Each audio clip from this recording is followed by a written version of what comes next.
सुखदेव जी महाराज कहते हैं शुक्राचार्य को दैत्यों ने गुरु माना है। शुक्राचार्य जी की बहुत सेवा की और शुक्राचार्य जी ने बलि राजा के हाथ से विश्वजित नाम का यज्ञ करवाया।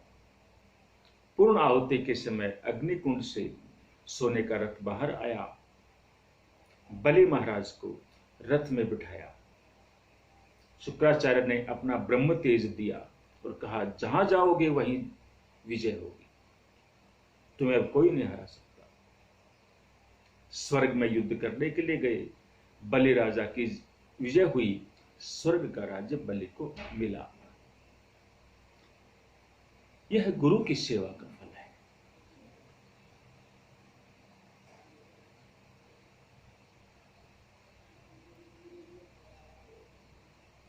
शुक्राचार्य ने बलि से कहा, यदि तुम 100 अश्वमेध यज्ञ करो तो तुम सदा के लिए स्वर्ग के राजा बन जाओगे। नर्मदा नदी के किनारे भृगुकच्छ नामक तीर्थ है। वहां महाराज बलि अश्वमेध यज्ञ करते हैं। दूसरी ओर माता अदिति को दुख हुआ कि मेरे पुत्र देवताओं को दैत्यों ने स्वर्ग से भगा दिया है।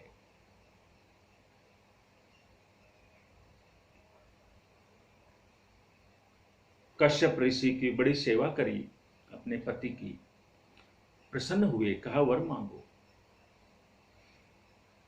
हमारे शत्रु का नाश हो, मेरे बालकों को देवताओं को स्वर्ग का राज्य पुनः मिले, ऐसी कृपा हो। कश्यप ऋषि ने पयोव्रत नाम के व्रत का उपदेश दिया। जिस स्त्री को, जिस बहन को जो विवाहित हो और जिसको उत्तम संतान चाहिए, उसको पयोव्रत व्रत करना चाहिए। एक बार पयोव्रत फाल्गुन के महीने में किया जाता है। इसका नाम पयोव्रत है। 12 दिन का यह व्रत है। केवल दूध के ऊपर यह किया जाता है, फल भी नहीं। फाल्गुन शुक्ल प्रतिपदा से द्वादश तक 12 दिन का है। इसकी संपूर्ण विधि भागवत में वर्णित है। भागवत जी के 8वें स्कंद में इसका वर्णन आता है। वामन भगवान की कथा जो है उसमें कोई भी देख सकता है, करना चाहिए। पूरी विधि बताई। पत्नी के आग्रह पर दोनों ने मिलकर यह व्रत किया। कोई भी व्रत उपासना पति पत्नी यदि दोनों साथ करते हैं तो उसके ठीक आधे समय में उसका फल मिल जाता है।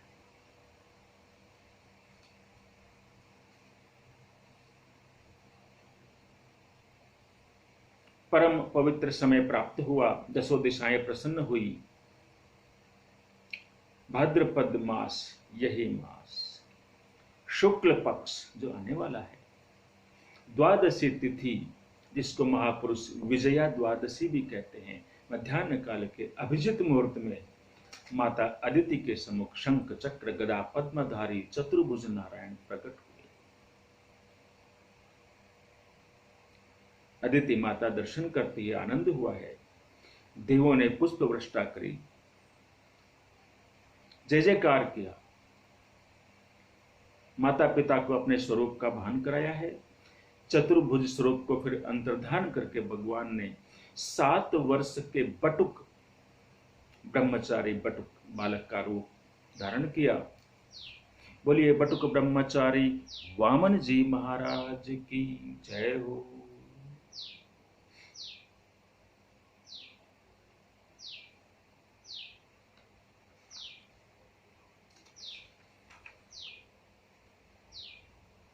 कश्यप जी और अदिति ने भगवान महादेव और मां पार्वती के पास बालक को लेकर गए।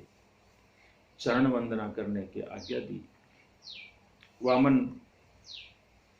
महाराज ने भगवान महादेव और मां पार्वती के चरणों में वंदन किया।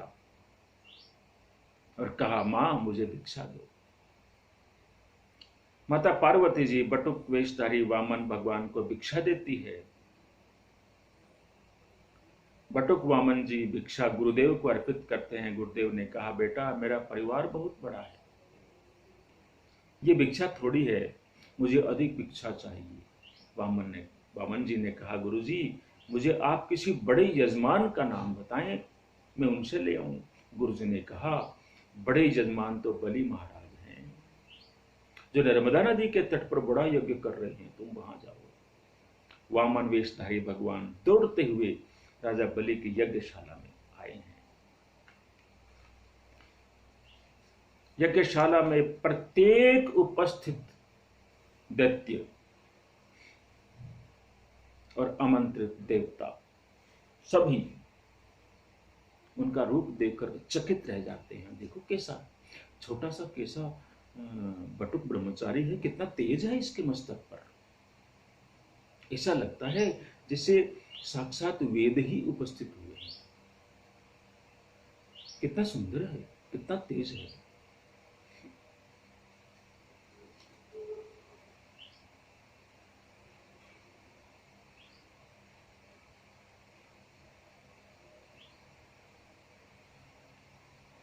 राजा बलि ने मन ही मन कहा, बटुक महाराज को देखकर, वामन भगवान को देखकर मेरी इच्छा होती है कि मैं अपना सर्वस्व इसको अर्पण कर दूं। बलि के मन में सूक्ष्म अहंकार है, क्योंकि वह दानवीर है, अपने दान करने का भी अहंकार अति है। वामन महाराज मन ही मन बोले, तेरा सर्वस्व लेने ही के लिए तो मैं वामन होकर आया हूं। बलि ने कहा, महाराज निसंकोच मांगिए, हे बटुक ब्रह्मचारी बालक, निसंकोच मांगो, मैं आपको दूंगा। स्वर्ण का दान करूं, भूमि का दान करूं, आपकी इच्छा यदि विवाह करने की है तो मैं कन्यादान करने के लिए भी तैयार हूं। ऐसा दामाद मुझे कहां मिलेगा? आपके जैसा मैंने देखा नहीं है। कन्यादान करूं, जो मांगो सो मैं आपको दूंगा, मांगिए। वामन जी ने कहा, मैं मांगने के लिए ही आया हूं, किंतु मैं लोभी नहीं हूं, लोभी ब्राह्मण नहीं हूं, संतोषी हूं। ब्राह्मण की प्राथमिक योग्यता है संतोष, जो मिल जाए उसमें प्रसन्न रहो। अधिक लेने के लिए मैं नहीं आया हूं, मेरे पैर से नाप करके 3 पैर पृथ्वी का दान तो मुझे कर दे, इसलिए मैं आया। बलि ने कहा, आप जो मांगते हो, आप जो मांग रहे हो ये तो बहुत कम है। आपके मुख पर तेज है, आप लोभी नहीं है, आप संतोषी हैं। 3 पैर पृथ्वी से क्या होने वाला है? आप छोटे हैं, विवाह होने के बाद आपको अधिक आवश्यकता होगी, कुटुंब रहेगा, और कुछ मांगो। अभी नहीं समझ सकते, बाद में कभी भी आइएगा, मेरे द्वारा आपके लिए सदा खुले हैं।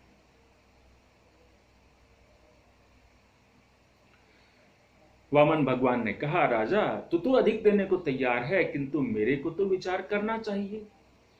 अति संग्रह करने के लिए, अति संग्रह करने के लिए जो दान लेता है उसके पुण्य का नाश हो जाता है। अति संग्रह करने के लिए जो दान लेता है उसके मस्तक में यजमान का पाप आ जाता है। ब्राह्मणों को विशेष रूप से ध्यान रखना चाहिए।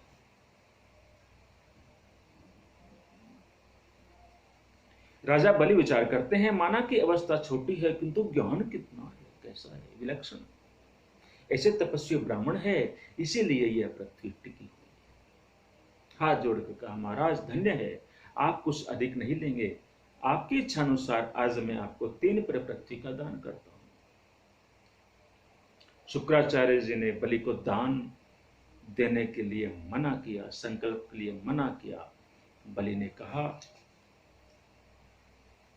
मेरा प्रण है, मेरा संकल्प है, आप मेरे गुरुदेव हैं, आपने मुझे यही शिक्षा दी है, अपने संकल्प से कभी पीछे नहीं हटना। मैं दान दूंगा। गुरुदेव अप्रसन्न हुए। गुरुदेव की अप्रसन्नता भी विनाश का कारण बनती है।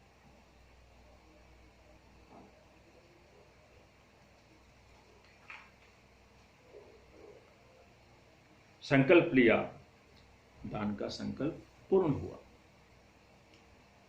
और जैसे ही संकल्प पूर्ण हुआ, वामन भगवान ने अपने स्वरूप का विस्तार किया है।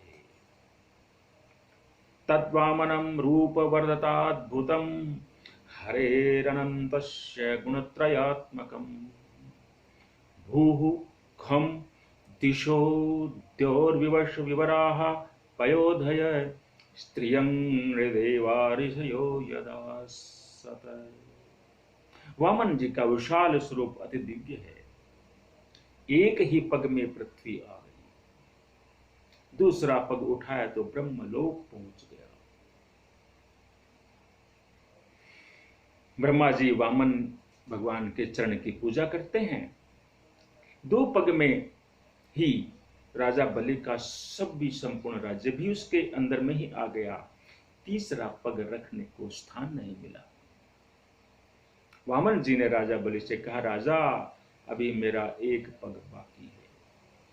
बलि राजा हाथ जोड़े हैं, खड़े हैं, थोड़े घबराए हैं। वामन भगवान ने सेवकों को आज्ञा दी, बलि को बांध लो। क्यों?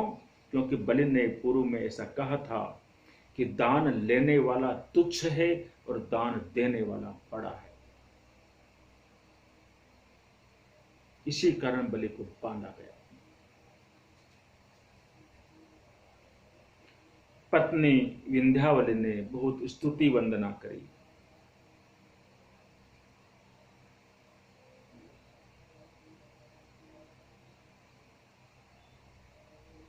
अपने पति की भूल का सुधार किया। यही धर्म पत्नी के गुण है, यही धर्म पत्नी की पहचान है। उसका पति जो जो भूल गलतियां करता है उनको गुप्त रूप से वो सुधारती रहे, भगवान के सामने क्षमा याचना करती रहे। इसका प्रभाव होता है। आगे आएगा वर्णन। दसम स्कंद में गोपी भगवान को मनाती है। तब गोपी ने कहा था, आप अपना हाथ मेरे मस्तक के ऊपर रखो। यहां भी विंध्यावली यही कहती है, हे नाथ, आप अपना हाथ हमारे मस्तक के ऊपर रखो।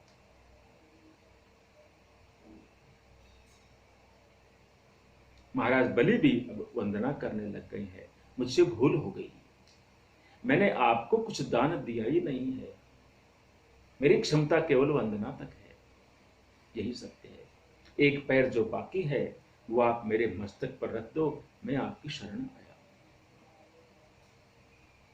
भगवान के सर पर अपना पैर रखते हैं और वामन जी कहते हैं, कुछ भी हो, तुमने मुझे अपना सर्वस्व दे दिया है, मैं तुझे क्या दूं। चल, पाताल का राज्य मैंने तुम्हें दिया, स्वर्ग का राज्य देवताओं को देता हूं, और तुम्हारे द्वार पर आज से मैं खड़ा रहूंगा। पाताल मैं पहरा दूंगा। महाराज बलि पाताल में जाते हैं। प्रत्येक द्वार पर उसे भगवान के दर्शन होते रहते हैं। जो तन मन धन से भगवान की सेवा करते हैं, भगवान का स्मरण करते हुए तन्मय रहते हैं, उसके दरवाजे पर भगवान सदैव खड़े रहते हैं। तन मन और धन से सेवा करते हैं। बहुत दिन हुए, लक्ष्मी जी देख रही हैं, भगवान नहीं आए। लक्ष्मी जी बलि की यहां आती है। बलि महाराज प्रसन्न होते हैं, आइए, कैसे पधारना हुआ, आदेश करिए। राखी लाई हूं, राखी बांधनी है। हाँ हाँ, क्यों नहीं, राखी बंधवाई। बोलो क्या चाहिए, मेरे पतिदेव को छोड़ो। मैं पतिदेव के लिए आई हूं। अरे राम राम राम। वहां से भगवान को मुक्त करवाया। भगवान का एक रूप वहां रहा, लक्ष्मी जी के साथ पधारे। बोले वामन भगवान की जय हो। यहां से अष्टम स्कंद प्रारंभ होता है और नवम स्कंद की प्रारंभ होता है।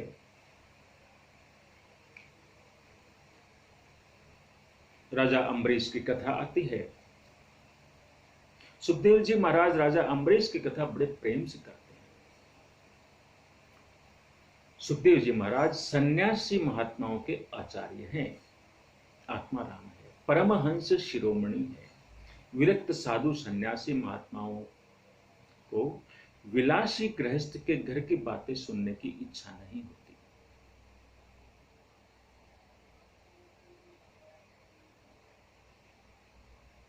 विलासी गृहस्थ के घर में उनको दुर्गंध आती है। किसको? महात्माओं को, संतों को। सुखदेव जी महाराज परमहंस शिरोमणि हैं। भागवत में वैसे देखा जाए तो किसी राजा की कथा नहीं है, किसी रानी की कथा नहीं है, परमहंसों की कथा है। जितने भी राजाओं के नाम आए हैं वे सब अंदर से परमहंस हैं, त्यागी हैं, दानी हैं, भक्त हैं। उन्हीं का महिमा मंडन इसमें है, सत्य का महिमा मंडन इसमें। राजा अम्बरीश बड़े भगवत भक्त हैं, उनकी पत्नी है। दोनों एक मत होकर भगवान की भक्ति करते हैं। द्वारिका नीति की निर्जला एकादशी का व्रत भी करते हैं।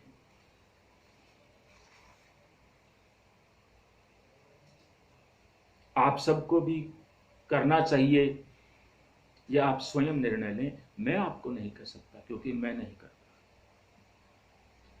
सत्य है। निर्जला एकादशी नहीं कर सकते तो संत कहते हैं कम से कम एकादशी का व्रत सामान्य रूप से अवश्य करना चाहिए, और सामान्य रूप से करें तब दूध और फल के ऊपर करें।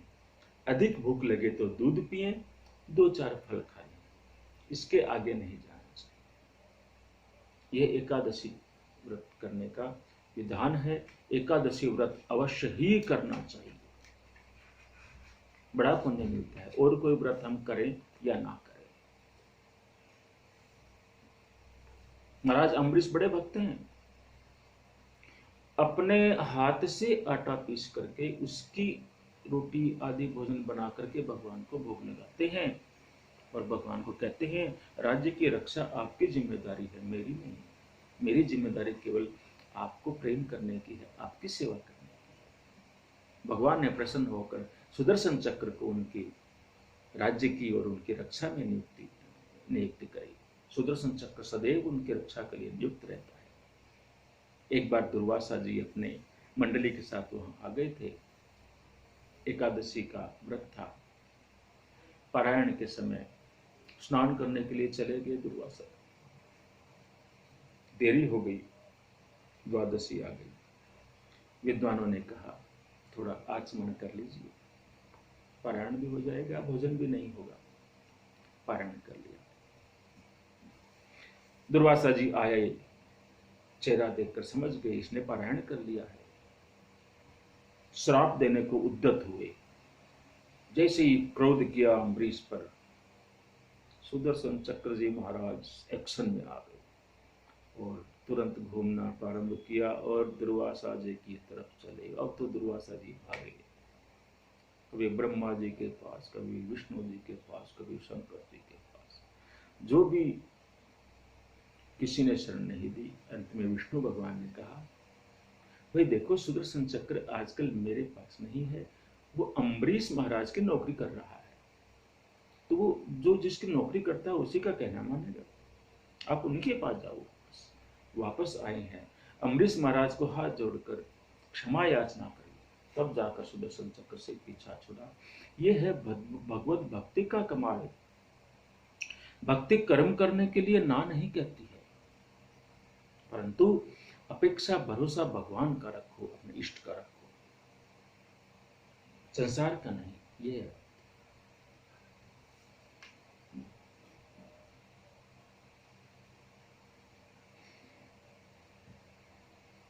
आगे सूर्यवंश की कथा आती है।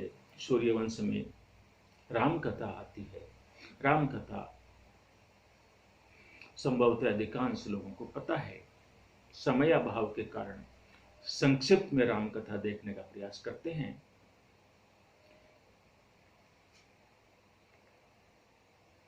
राम जी के गुण अनंत है। राम जी की लीलाओं का वर्णन कौन कर सकता है। मार्गशीर्ष मास शुक्ल पक्ष पंचमी तिथि गुरुवार गौरज मुहूर्त में श्री सीताराम जी का लग्न हुआ है, विवाह। लक्ष्मण जी का, भरत जी का, शत्रुघ्न जी का भी वही लग्न हुआ है। लग्न करके चारों भाई अयोध्या में आए हैं, सभी को आनंद हुआ है।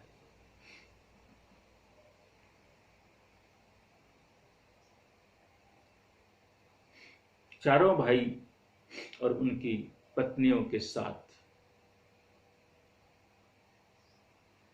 अपनी पत्नी के साथ, पत्नियों के साथ स्वर्ग जैसे अलौकिक सुख साधनों से संपन्न अयोध्या के राजा दशरथ महाराज को थोड़ा सा अहंकार हो गया कि मैं संसार में सबसे सुखी हूं। सावधान रहना चाहिए। अति सुख मिले तो काल को भी सहन नहीं होता।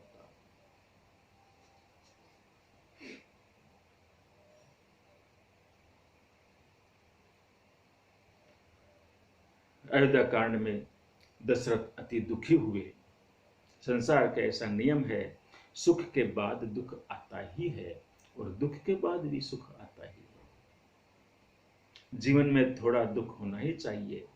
दुख से हृदय दीन बनता है, दुख से मानव सावधान होता है। कैकेयी से भूल हो गई, मंथरा का कुसंग किया, कुसंग से बचना चाहिए। वशिष्ठ जैसे ज्ञानी महाराजों के द्वारा समझाने पर भी कैकेयी नहीं समझती है। शास्त्र कहते हैं स्त्री हृदय अति कोमल होता है। अति कोमल तो है, किंतु स्त्री को कुसंग हो जाए तो वह वज्र से भी कठोर हो जाती है। कैकेयी ने सभी को रुलाया है।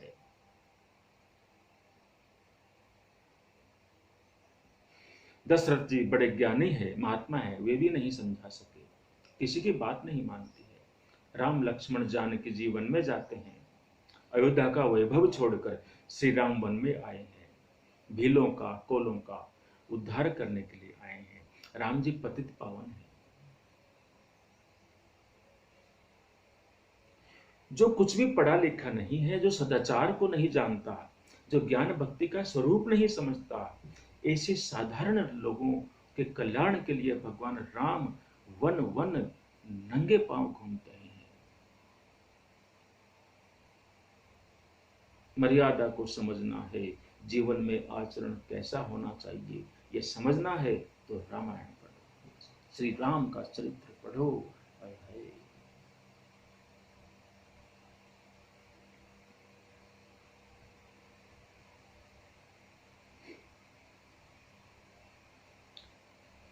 दशरथ महाराज को वियोग, श्री राम का वियोग सहन नहीं हुआ।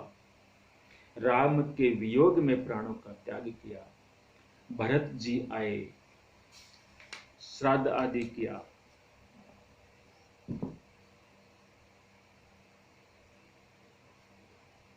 अपने ऊपर ग्लानि भाव होता है कि मैं उस कैकेयी का पुत्र हूं जिसने मेरे आराध्य प्रभु श्री राम को वनवास दे दिया, मेरे पिता को खा गई, मेरे पिता के मरण का कारण हुई। ग्लानि होती है।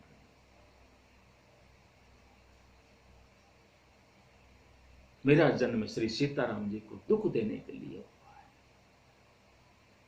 भरत चरित्र का वर्णन कोई नहीं कर सकता। इसीलिए कहा है, विश्व भरण पोषण कर जोई, ताकर नाम भरत अस होई। जिनको नौकरी चाहिए, नौकरी में जिनको अधिकाधिक धर्म आधारित लाभ चाहिए, उनको इस चौपाई का बार बार उच्चारण करना चाहिए। सीता जी कंदमूल फल खाती है। भरत राम प्रेम की मूर्ति है। चित्रकूट में राम और भरत का मिलन हुआ है। भरत जी को आज्ञा हुई, चरण पादुका लेकर भरत जी अयोध्या में आए हैं। अनेक ऋषियों को, मुनियों को, भक्तों को कृतार्थ करते हुए श्री राम लक्ष्मण जानकी गोदावरी गंगा के किनारे पंचवटी में आए।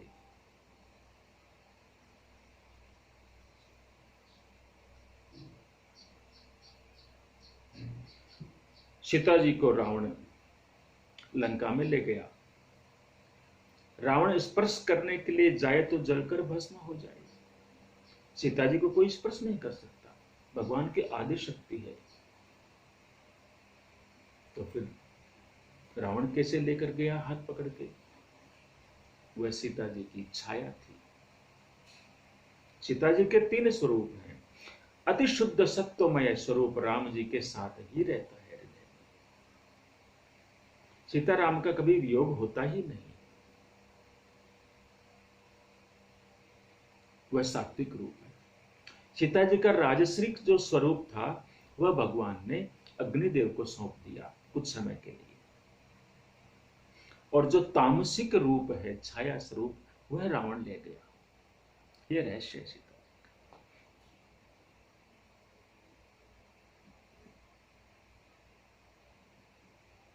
श्री राम लक्ष्मण सीता जी को खोजने के लिए निकले हैं। शबरी मां का उद्धार किया।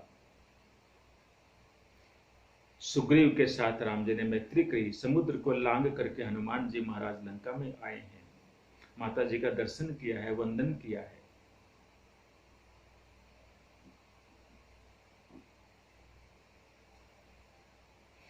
हनुमान जी कहते हैं, मां, राम जी का दर्शन करके मैं वहां से निकला, यहां आया, तब तक मैंने पानी भी नहीं पिया। मां, मुझे भूख लगी है। तुम्हें भूख लगी है? मैं तुम्हें क्या दूं? अरे मैया, यहाँ फल बहुत दिख रहे हैं, यदि आप मन में प्रसन्नता मानो तो मैं खाऊं। आप प्रसन्नता मानो तो मैं खाऊं। आज्ञा दो, मैं फलाहार करूं। अरे वहां तो बड़े बड़े राक्षस हैं, रक्षा करते हैं, मेरी चिंता मत करो मां। मेरे राम जी ने मुझे ऐसी शक्ति दी है। आपका आशीर्वाद यदि मिल जाएगा तो रही सही कमी भी पूरी हो जाएगी। आप चिंता न करें। माता जी ने विचार किया, मेरा हनुमान अकेला है, राक्षस बहुत हैं। हनुमान जी को कहा, बेटा, फल तोड़ना नहीं, जो फल नीचे पड़े हैं उसी को खाना।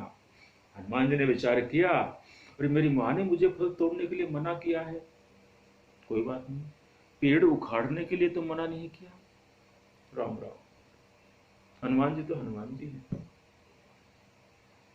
पेड़ को उखाड़ा, पेड़ों को सबको उखाड़ उखाड़ कर पटका, हिलाया, फल नीचे गिरे, उठा उठा कर खाने लगे। हनुमान जी की लीला का वर्णन कौन कर सकता है? लंका को जलाया, राक्षसों का नाश किया,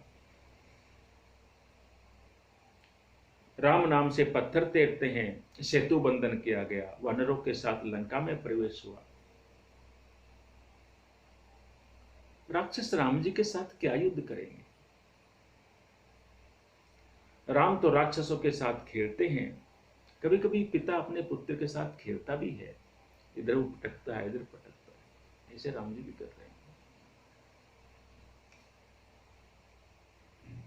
कभी कभी अपने हार का, पराभव का नाटक भी करते हैं। शेषावतार लक्ष्मण जी के द्वारा भी नाटक करवाते हैं, लीला होती है। राक्षसों का विनाश करके, रावण को मार करके राम लक्ष्मण जानकी अयोध्या जी में वापस आए। श्री सीताराम जी को स्वर्ण सिंहासन पर बिठाया गया, राज्याभिषेक हुआ। राम राज्य में प्रजा बहुत सुखी है।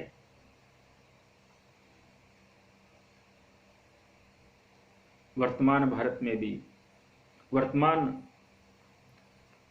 सरकार के शासन काल में कुछ आशाबंदी है कि पूर्ण रामराज्य नहीं तो अंशतः रामराज अवश्य ही बहुत शीघ्र आने वाला है। इस सरकार को बचा कर रखना चाहिए। यह प्रत्येक भारतीय का, सनातनी का या प्रत्येक मानव का कर्तव्य है, इसमें संदेह नहीं होना चाहिए। राम राज्य में कोई दुखी नहीं है, सभी सुखी हैं। राम जी के यहाँ 2 बालक हुए, लव और कुश। कुशश्चा तिथिस्त मान्य सदस्य नव। कुश का वंश बढ़ा। कुश के वंश में निषद नाम का राजा हुआ। इस वंश में हिरण्य नाभ राजा हुआ। इसी वंश में सुदर्शन राजा हुआ। इसी वंश में मरु और सूर्य वंश में अंतिम राजा हुए सुमित्र। सुमित्र राजा तक ही इक्ष्वाकु वंश रहेगा, फिर इस वंश का नाश हो जाएगा। ये सूर्य वंश की कथा हुई। अब चंद्र वंश का प्रकरण प्रारंभ होने वाला है। सुखदेव जी कहते हैं, यहां से अब 10वां स्कंद प्रारंभ होता है। भागवत का हृदय है, प्राण है ये 10वां स्कंद। प्रारंभ में हमने सुना था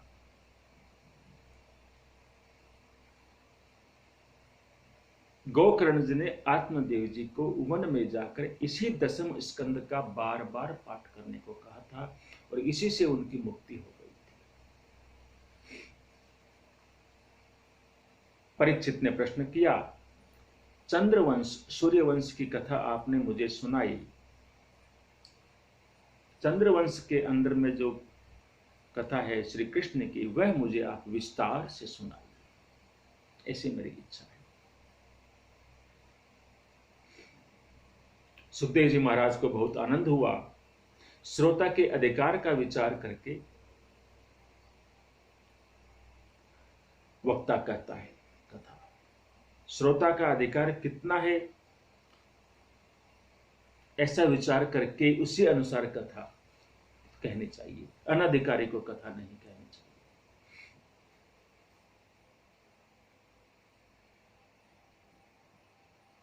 पहले कथा जब सुखदेव जी ने सुनाई थी तो 7 दिन तक दिन रात कथा चली थी। 7 दिन तक दिन रात। आज समयाभाव नहीं है किसी के पास। सुनाने वाले सब तैयार बैठे हैं, सुनने वाले नहीं। इसलिए आप अनुमान लगाइए, प्रतिदिन 2 घंटे में अर्थात 7 दिन में 14 घंटे, 15 घंटे, 20 घंटे में क्या कथा होगी। इसलिए मुख्य मुख्य अंशों को लिया जाता है। संत भी कहते हैं अधिक गहराई में मत उतरो, सार को पकड़ो। इसलिए वर्तमान में कथाओं का सार ही कहने का प्रयास किया जाता है। सुखदेव जी कहते हैं, कृष्ण कथा में तेरा प्रेम देखकर परीक्षित मुझे बहुत आनंद होता है। मेरी कथा बहुत प्रेम से तू सुनता है। मेरे आराध्य श्री कृष्ण का दर्शन करता हुआ मैं बोलता हूं, तो एकाग्र चित्त से मेरी कथा को सुन। मैं जगत को भूलकर भगवान में तन्मय होकर कथा करता हूं। 10वें स्कंद की कथा में सुखदेव जी महाराज को याद आता ही नहीं है कि कथा मैं कर रहा हूं। कथा करते समय जिस वक्ता को अपने देहाभिमान का भान रहे कि मैं कथा कर रहा हूं, ये लोग सुन रहे हैं, मैं शास्त्री हूं, मैं आचार्य हूं, मैं पंडित हूं, मैं लोगों को उपदेश दे रहा हूं, उसकी कथाओं में भगवान नहीं आते, रस भी उसकी कथा में नहीं रहते। जो श्री कृष्ण दर्शन में, स्मरण में यह भी भूल जाता है कि मैं कथा करता हूं, वहां भगवान पधारते हैं। कथा में रस मिलता है।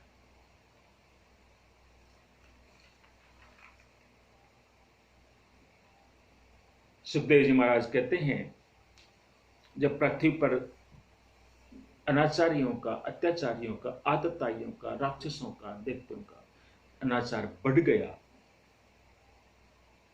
अति हो गई, तब ब्रह्मादि सभी देवताओं ने प्रार्थना करी, भगवान से। ब्रह्मा जी की अतिशय तन्मयता हुई, तब भगवान की दिव्य वाणी ब्रह्मा जी सुनते हैं मन में, दूसरे देव नहीं सुन सके। भगवान में जिसकी जितनी तन्मयता है उतना ही वह भगवान को सुन पाता है। भगवान ने ब्रह्मा जी से कहा, अब मैं जल्दी प्रकट होने वाला हूं, चिंता नहीं करनी है। पृथ्वी का भार उतारने के लिए मैं जल्दी अवतार धारण करूंगा। मेरा प्राकट्य मथुरा के कारागृह में होगा। वहां से मैं गोकुल जाऊंगा, अनेक लीलाएं करूंगा। मेरी सेवा करने के लिए देवता और ऋषिगण मथुरा में और गोकुल में भांति भांति के अवतार ग्रहण करेंगे। ब्रह्मा जी ने सुना, ब्रह्मा जी ने देवताओं को सुनाया, समझाया, अब चिंता नहीं करना, प्रभु पधारने वाले हैं, चिंता छोड़ दो, भगवान का चिंतन करो। चिंता तन को बिगाड़ती है, चिंता मन को भी बिगाड़ती है। चिंता न करें, भगवान आने वाले हैं।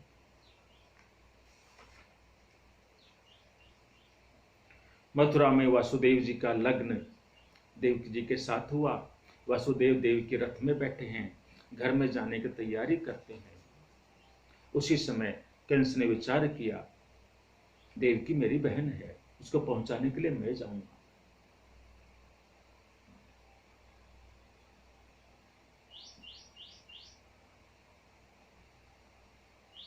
देवता गण सभी सोचते हैं कि यदि इसकी कीर्ति फैली, अपयश जो अभी तक इसने कमाया है, यदि वह क्षीण हुआ थोड़ा भी, तो ये जल्दी मरेगा नहीं, फिर और पापाचार करेगा। क्या किया जाए? रास्ते में आकाशवाणी हुई कि अरे, जिस बहन को तुम इतने प्यार से बिठाकर रथ में विदा करने ले जा रहा है, उसी का 8वां पुत्र तेरा काल होगा, उसी के हाथों तेरी मृत्यु होगी। राम राम। तुरंत तलवार निकाली, मारने को, देवकी को मारने को उद्यत हुआ। वसुदेव जी ने समझाया, क्या करते हो, ये आपकी छोटी बहन है, इसे मारना उचित नहीं है तुम्हारे लिए। अरे, जिस घर में पुरुष स्त्री को मारता है उस घर में दरिद्रता आती है, श्री चली जाती है, स्त्री घर की लक्ष्मी है। अपने आप को सुधारो।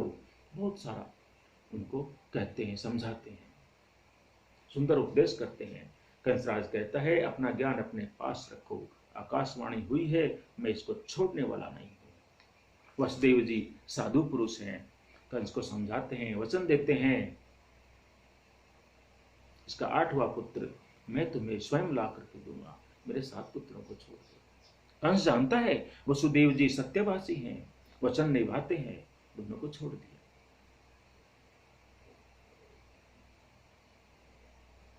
देवताओं को भी चिंता हुई, भगवान को भी विचार आया, इससे तो देरी हो जाएगी, ये और पापाचार करेगा। भगवान जब कोई भी विचार करते हैं तो नारद जी समझ जाते हैं स्वतः। नारद जी आए, कंस को रोका, उसके महल में आकर के उसको रोका कि भाई, तुमने भेज तो दिया,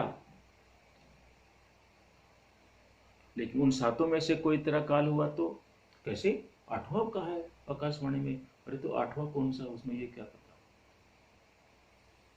इधर से उंगलियों को गिनो, 1 2 3 4 5, इधर से गिनो, 1 2 3 4 5।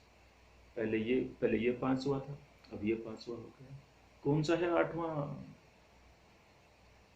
तो क्या मैं इन 7 को भी मार दूं?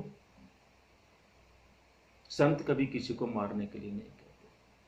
नारद जी ने कहा, मैं तुम्हें सावधान करने के लिए आया हूं, अब तुम सोचो तुम्हें क्या करना है, मैं चलता हूं। कंस ने विचार किया कि संत मारने के लिए नहीं बोलते हैं, समझा कर को चले गए। तुरंत उठा करके दोनों को, वासुदेव जी और देवकी जी को, पुनः जेल में डाल दिया गया। एक एक करके 7 बच्चों को मार दिया गया।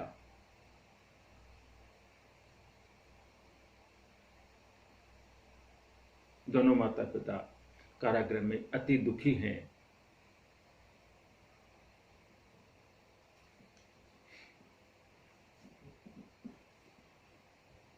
जब कंस ने 6 बालक मार डाले थे और 7वां गर्भ रहा था, इसी 7वां जो गर्भ था उसमें बलराम जी थे।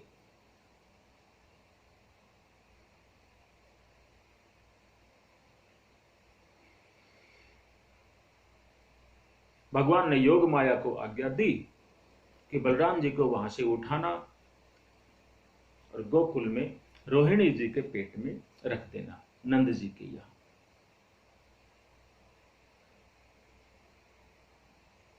भगवान जब जगत में आते हैं तो अपने माया को भी साथ में लेकर आते हैं। संसार मायामय है, संसार में कोई भी काम बिना माया के नहीं होता। माया का उपयोग करो, माया के अधीन मत रहो, माया को अपने अधीन रखो, हमेशा सफलता मिलेगी। माया को कहा कि मेरे 2 काम तुम्हें करने हैं, बलराम जी को देवकी के गर्भ से खींचकर उठाकर रोहिणी जी के पेट में रख देना है, और यशोदा जी के यहां कन्या रूप में तुम्हारा जन्म होगा। मेरे पिता वसुदेव जी मुझे लेकर गोकुल में आएंगे और तुम्हें लेकर मथुरा में आएंगे। कंस तुम्हें मारने के लिए आएगा, उसके हाथ से तुम निकल जाना। कंस तुम्हें क्या मार सकता है? मेरे तू ये 2 काम करोगी तो 2 महीने में तेरी पूजा होगी। 2 महीने। भगवान ने योग माया को ऐसी आज्ञा दी। योग माया ने बलराम जी को देवकी के पेट से उठाया, रोहिणी जी के पेट में रख दिया। रोहिणी जी के पेट में गर्भ रहा है। 9 मास परिपूर्ण होने पर परम पवित्र भाद्रपद मास के शुक्ल पक्ष में षष्ठी तिथि अर्थात 2 दिन पूर्व मध्याह्न काल में बलराम जी महाराज का जन्म हुआ। बोलो श्री बलराम जी महाराज की जय हो। दाऊ भैया प्रकट हुए।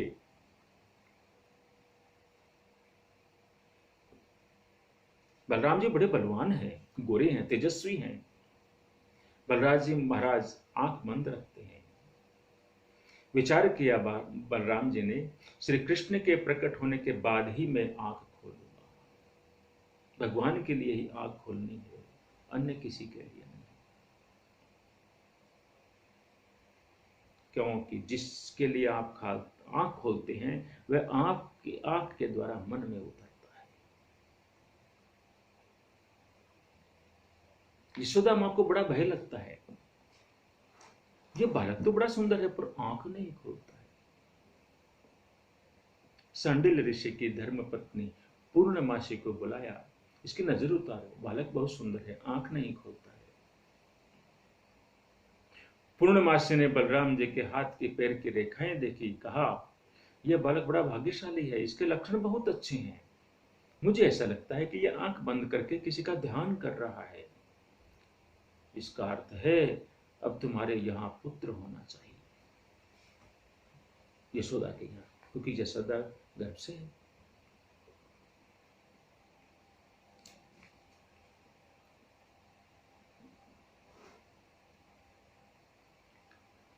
जिस समय यशोदा जी पेट गर्भवती हुई उसी समय देवकी जी भी वहां गर्भवती हुई। भगवान मां के पेट से बाहर नहीं आए, भगवान बाहर से ही प्रकट होते हैं। देवकी जी के हृदय में प्रवेश किया। आज तक देवकी माता को कंसराज का बहुत भय लगता था। भगवान हृदय में आए हैं जब से गर्भ धारण किया है और भगवान हृदय में धारण उनका हुआ है, तब से देवकी निर्भय हो गई है, भय गायब हो गया है।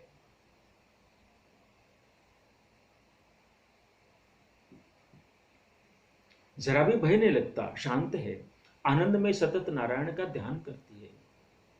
कंस देखता है अब मेरा काल इसके पेट में आया है, ऐसा लगता है इसके मुख पर बहुत तेज दिखता है। कंस ने अपने सेवकों से कहा सावधान रहना, अब मेरा काल आने वाला है। सेवकों ने कहा महाराज आप घबराइए नहीं, चिंता नहीं करिए, हम रात्रि में भी खड़े रहेंगे, बैठने से भी आंख लग सकती है, बालक का जन्म होते ही हम आपको सूचना दे देंगे।